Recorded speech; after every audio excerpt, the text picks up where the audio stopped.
Thank you so much for talking to ET Now. Congratulations on your new book, which I believe is your 30th book in 40 years. Take us through the latest one, what sets it apart from the others. This is one of the mythology series, and it's the third one in the mythology series. I just started about 2 years back, and there are 5 books in this series, and they are independent of each other and also collectively exhaustive. These are the very unusual stories, not a normal stories. About Rama and Krishna, all of us know normal stories, where you are born, brought up, Right. etc. But these are very unusual stories about Ramayana and Mahabharata. And This the is Krishna. based on material that you read or Research, because I realized when I grew up that Ramayana and Mahabharata and even Krishna stories vary from state to state, depending on certain circumstances. For example, Shabri story is not there in the north.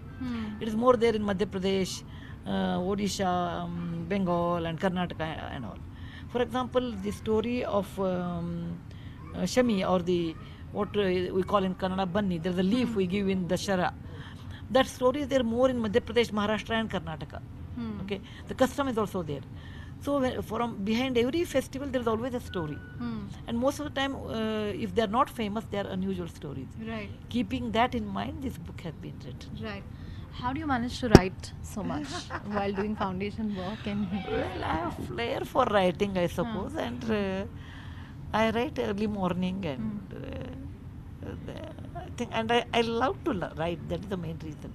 I enjoy writing, and that will be in my mind. It is not that I have a story today, I will write immediately. No, when it may carry on for many years, and then one day I decide, let me put them out of my mind, and I do. I take about 10, 15, 20 days to write this kind of a book. oh, okay, you But the finished this research will be by decades actually. and you write in long form and then I don't know English. I write on computer. Kannada, I write in shorthand okay, on the paper. okay. And is there a favorite that you have among the 30 books? It's like asking a mother who is your favorite child, and you know how hard for a mother to tell. However, style of writing goes on changing with your experience, with your writing things. And I thought 3,000 stitches is very well knit, without giving an inch loose anywhere. A well knit book, I feel that way. Right. And because it's Children's Day, I have to ask you. I mean, are you constantly surprised by when you see children saying that we've read this book, that book? Did you anticipate these books becoming so popular, lot of appeal? Yeah, actually, I feel very happy because I met one person on Delhi airport, and he told me, "Ma'am, one generation of his age group has grown up with your story." I said, "What is that story?" He said, "When you were in class 4 or 5, there is a story how I taught my grandmother." He said, "You ask anybody of my age series, everyone knows that story. It's a part of the textbook." I felt very nice about it, that one generation has read my story. So when children come and say, I feel very happy that they are reading books. That's Okay, in this Age age of of gadgets. gadgets, like you have YouTube, you have cartoons, you have TV, you have many other electronic gadgets, and still they are reading, and they're coming and telling them they liked it. Children are like transparent people. If somebody adults tell me, I don't know whether they are really read, they may say yes, but children come and tell me, and that makes me very happy. They read, they come and tell me. I always tell, which you did not like, you tell me, I will improve next time, because they are the best feedback feeders for me. And if you have to give tips on inculcating the reading habit in children these days, what would you say? First, I think young mothers should read. Okay. You don't require any heroes, heroines, role models. For children, parents are role models.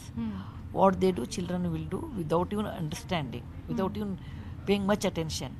So you want your children should read, and you sit and play TV games or see TV serial. They don't. So you want your children should read. You read your books. Let them read their books. Okay. And also convince children as much as possible. Doing all these electronic gadgets are like instruments which makes you efficient, but not for entertainment. because I've seen many children getting their eyesight higher power, etc. So if it is not genetically, so you can tell children, look, use Google everything. Suppose you want to do a project, you want to learn something, but stories and all such things you should not do that.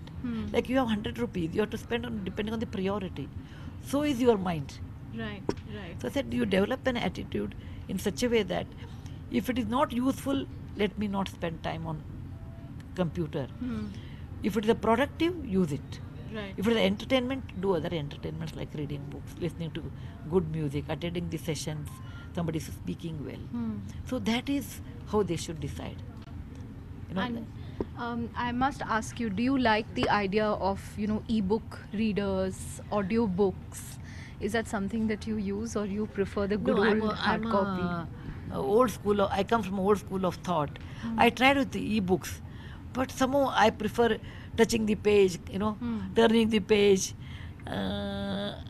Somehow I was not comfortable. Maybe because my brother said because of your age and you're used to, and constantly looking at the console or the TV or the screen. I don't like it. Okay. I find it hard for the eyes. Right. And again, I like to read, then sleep for some time, get up and read, not continuously.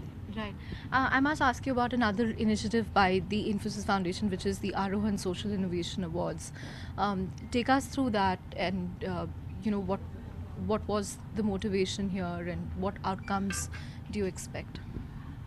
There are two reasons why I thought about it. Initially, we had less money. By last 3-4 years, we have 2%, so we have little more money, so I can think of new initiatives.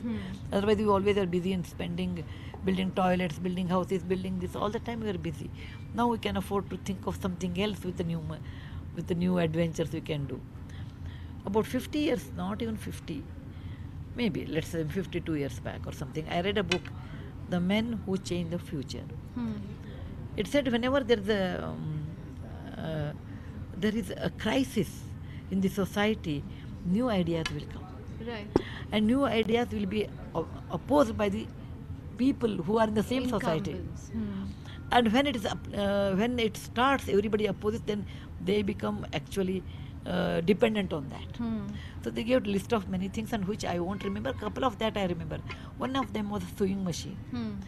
And people opposed. It said it's somebody sitting inside and they're doing it, and it's the life of a person who found out this sewing machine, and his wife was stitching. He couldn't see her difficulties, and today fashion technology depends on sewing machine. Right. Right. Similarly, computer.